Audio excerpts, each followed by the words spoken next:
Well, we are going to get started tonight. It is my honor and pleasure to deliver the word. And I don't know, I told you guys a little bit. If you're new to online, and then Ken, you just got here, I didn't know that if you knew, but tonight is Rosh Hashanah. And so it's actually starting now at sundown. And so basically it is the Jewish New Year.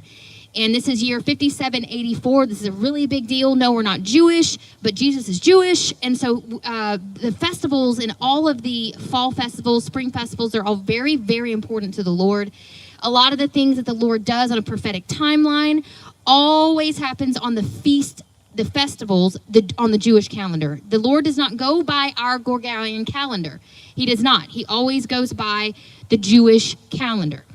And that is super important when we talk about tonight, because we're talking about Rosh Hashanah. Now, we're in a huge transitional period with the church and with personal lives. Huge.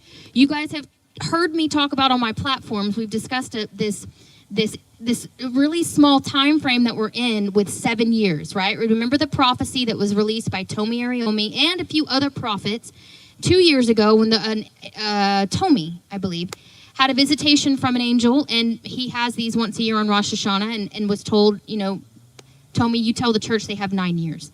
Not 9 years till the Lord returns. Nobody knows that, right? We don't. But we can get close to the times and seasons that the Lord is going to return. And now we're 2 years later. It is now, church, you have 7 years. So a lot of transitioning is happening with the church and with people's personal lives. Why? To prepare the way for the Lord. That's why. We have to prepare the way for the Lord. A lot of things are shifting in the church itself. So tonight we're going to talk about the destruction of the denominational Christianity, and we're going to talk about the rise of the fivefold ministry. It has come to my attention, and I run into this so much, and I can't blame anybody because I did not know myself about the fivefold ministry. I did not know there were other roles in the church besides a pastor, and I was a Christian for a good 6-7 years. Well, rededicated my life, right? My grandmother drugged me to church when I was little, but you guys know my testimony. 2014, Jensen Franklin, get in the waters. I come back out of the waters. I'm preaching the word.